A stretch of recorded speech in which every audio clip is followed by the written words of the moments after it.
자, 여러분 안녕하십니까? 초밥쌤 김문영입니다. 오늘은 2025년 제2국민 3년 특례 결과에 대해서 분석을 좀 해드리도록 하겠습니다. 첫 번째로 특징을 보게 되시면 최근 3년간의 경쟁률은 소폭 하락을 했다라고 할 수 있지만 그래도 여전히 높은 편이라는 거. 향후 제가 예상하기로 향후 12년은 점차적으로 많이 줄고요. 한 4, 5년 정도 후부터는 지금의 12년만큼의 숫자를 3년 특례 학생들이 그만큼 많아질 거라는 거 참고하시면 좋겠습니다. 자, 두 번째로 보시게 되면 서류 평가로 인해서 지원자의 스펙이 높아졌다라는 겁니다.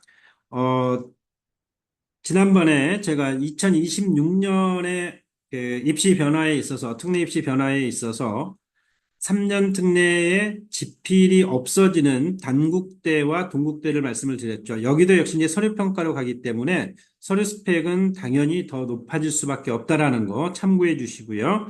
두 번째로 여기에서 이제 2단계에서 면접 학교들도 있다라는 거. 그다음 세 번째로 이제 지필과 면접을 포함한 종합 대비를 해야 된다라는 거죠. 그래서 제가 전망하기로는 향후 12특은 줄고 3년은 지속적인 증가가 전망된다라는 거. 이건 어느 분이시든지 어머님들이나 아버님들도 물론 잘 알고 계실 거라고 봅니다.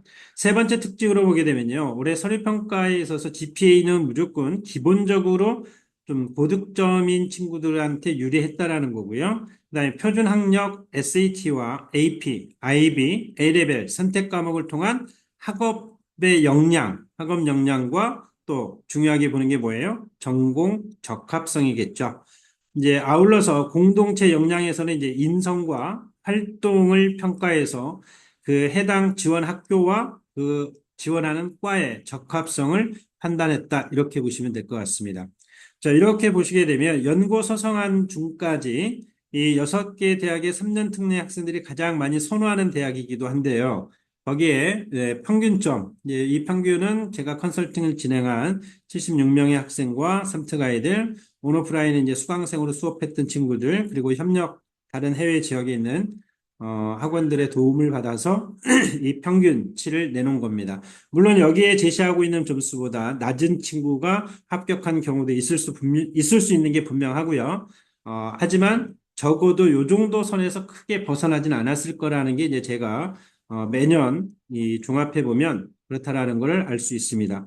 자, 여기에 보시면 GPA 같은 경우에는 이제 3.8 이상에서 3.9, 요 정도가 이제 평균이 돼야 지원이 가능하고 합격은 요 점수 때보다 대학별 여기에서보다 조금씩만 높다고 하면 합격이라는 부분을 바라볼 수 있지 않을까 이렇게 부모님들이 판단하셔도 될 것 같습니다. SAT 같은 경우는 최하점이 1450, 많게는 1490. 이 중에 이제 특이한 게 뭐냐면 그 중앙대 같은 경우에는 굉장히 많이 높아졌다라는 거예요. SAT가 1450 평균을 가져왔다는 얘기는 입결이 그만큼 좋은 학교이기 때문에 이 정도의 결과, 내년엔 더 높아질 수 있다라고 보실 수 있습니다. 왜냐하면 또 SAT가 좀 쉬워졌죠. 요즘은 이제 올해부터는 조금 어려워지는 감이 있지만, 작년 같은 경우는 굉장히 쉬웠습니다. 그래서 만점자도 많았고, 또 올해에도 역시 만점자들이 계속 나오고 있는데, 저랑 수업한 친구들 중에도 만점자들이 있습니다. 그렇기 때문에, 그 부분은 우리 학생들이 조금만 노력해주면 만점을 받을 수 있다라는 거. 왜냐하면 우리는 수학을 잘하는 아이들이 많기 때문에. 그 다음, 토플 같은 경우는 120점 만점에서 이제 평균점이 이제 103점에서 106점이 평균입니다. 연고 서성한 중을 봤을 때. 여기에 이제 플러스적으로 뭐 꼭 110점을 넘어야 된다 이렇게 학원들이 얘기하는 데가 있는데, 사실 그렇게 이 부분이 당락을 바르지는 않기 때문에 어머님들이 크게 그 부분에만 이렇게 몰두하실 필요는 없다라는 게 제 개인적인 생각이기도 하고 사실입니다. 그러니까 뭐 토플 점수를 더 높여야 된다. 여기에는 현혹되지 않으셨으면 좋겠어요. 기본적으로 100점 이상이면 이 아이가 대학 수학, 대학에 와서 공부하는데 크게 지장이 없다라는 겁니다. AP가 이제 요즘에 중요하죠. SAT하고 대학들이 많은 그 표준학력으로 보고 있는 게 SAT와 이 AP입니다. 그래서 이 부분에 있어서 아이들이 전공과 관련되어지는 적합성으로는 AP가 주요 이제 몇 개 정도가 이 전공과 관련돼서 만점을 맞았느냐. 자기가 제출하는 개수에 있어서 최소한 반 정도는 만점짜리가 있어야 된다라는 거 염두에 두시고요. 3점짜리는 쓸 데가 없습니다. 물론 학교에 제출을 하게 되면 이 아이가 봤던 시험에 대한 뭐 2점짜리든 3점 다 볼 수는 있어요. 하지만 그중에 그거에 낮은 점수가 있다고 해서 아이를 떨어뜨리거나 그러지는 않습니다. 왜? 전공과 관련되어지는 부분에 있어서는 어느 정도의 걸 했는지가 중요한 것이고 또 참고적으로 얘가 기타 다른 부분, 전공과 관련이 없지만 다른 것도 공부했다고 했을 때는 자기 개발을 위해서 아이가 노력한 것으로 평가해 줄 수 있기 때문에 긍정적으로 생각을 하시면 좋을 것 같습니다. IB는 최소 37에서 39까지가 이 연구 소송안의 삼특이 가지고 있는 평균점이다. 이렇게 보시면 되겠습니다. 물론 이 점수가 평균이기 때문에 요거보다 최소 1, 2점 정도 높다 그러면 거의 합격할 수 있는 부분이 되지 않을까라고 보셔도 좋을 것 같습니다. A레벨은 1개에서 2개 정도가 평균이고요. A스타 맞는 걸 기준으로 한 겁니다. 다음으로 보시게 되면요. 세 번째, 이제 대학별로 주요 평가 방식이 어떻게 되었을까라고 궁금하실 텐데, 이제 연고대는 뭐 당연히 아시니까 서강대, 성대, 한양대, 중대 중심으로 봐드릴게요. 학업 역량과 표준 학력, SAT, AP. 그래서 여기서 이제 전공 적합성에 대한 부분. 특히 서강대는 이제 문과 친구들에게는 이런 부분이 굉장히 중요하죠. 그다음에 표준 학력 이 부분도 중요하고요. 공동체 역량에 있어서는 리더십이라든가 활동, 특히 활동 요 부분이 조금 더 많이 부각되어지는 게 좋겠다라고 저는 생각을 합니다. 성대나 한양대 같은 경우에도 역시 마찬가지로 전공 적합성에 대한 부분. 물론 이제 뭐 학업 성취도, 학업 역량과 표준 학력 지수, 표준 학력 지수인 SAT나 AP를 얘기하는 거고요. 전공 적합성의 주요 활동이 주요 평가 대상이었다. 이렇게 보시면 좋을 것 같습니다. 중앙대는 이전보다 학업 역량이든 표준 학력 지수든 모든 부분이 이전보다는 올해 틀림없이 분명히 상향이 되었다라는 것은 사실이에요. 아마 다른 저와 같이 컨설팅을 하시고 또 수업을 진행하거나 이런 부분에 대한 것들을 분석해 주시는 분들도 아마 이 부분은 분명히 느끼셨으리라 봅니다. 다음 네 번째로 보시게 되면 2026학년도의 예상 기준, 유튜브 영상 이거 말고 요 바로 전에 제가 올려드렸던 거에 보시면 어제 이제 제가 그걸 작성해서 올려드렸는데 그 부분에 보면 12특, 3특, 의대까지 포함해서 의학대까지 포함해서 수의대도 이런 부분 설명드렸으니까 참고해서 한번 보시면 좋을 것 같습니다. 자, 2026년도에 제가 예상하는 기준은 연고대 같은 경우 학업 역량과 평균 이런 부분들이 전체적으로 상승할 것이다. 전공 적합성 활동 중심의 연관성을 염두에 두고 공부하셔야 될 것 같고 준비하시면 좋을 것 같습니다. 서성한 같은 경우에도 역시 표준 학력 지수 상승 이거는 어쩔 수가 없습니다.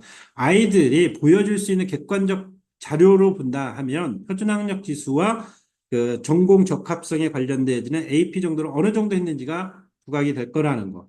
그다음 중앙대를 보게 되면 전체적으로 학업 성취도나 표준 학력 지수 이게 수치화된 자료로 인한 평가로 인해서 굉장히 수치가 높아졌다라는 거. 그러면 연고 서성한 중까지 봤을 때 수치화된 걸 가장 좋아하는 학교들이 그 고대하고 성대 부분이에요. 그래서 제가 봤을 때는 중앙대가 입결이 좋은 학교이기 때문에 실제적으로 이 학교는 고대와 비슷한 그러한 높은 스펙을 가진 아이들도 많이 응시할 수 있다라고 저는 보고 또 합격권도 그만큼 높아질 거라고 봅니다. 예, 여기까지가 이제 그 3년 특례에 대한 연고 서성한 중까지 설명을 드렸고요.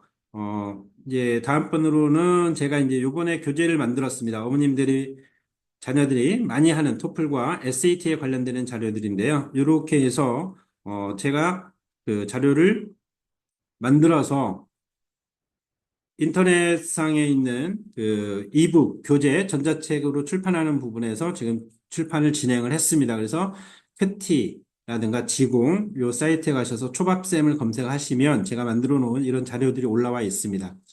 가격은 어머님들이 수강료 내시는 부분 정도라고 생각을 하시면 될 것 같고요.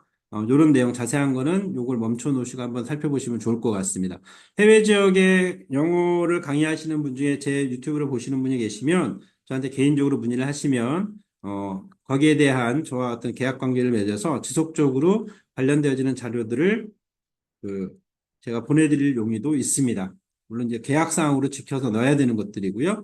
그다음에 이제 지금 중학교 2학년, 3학년, 고등학교 1학년까지 토플을 이제 접하기는 했는데 방향성을 제대로 못 잡고 있는 친구들을 위해서 실제 지문과 유사한 실제 지문으로 등장했던 탑픽과 관련되어지는 것들을 제가 요약 정리해서 그 부분을 가지고 문제를 만든 프렙 과정의 토플과 그다음에 SAT 이런 부분들을 출간할 예정입니다. 지금 자료들을 정리하고 있으니까 올 말 안으로는 이런 부분들이 거의 다 완성되지 않을까 싶습니다.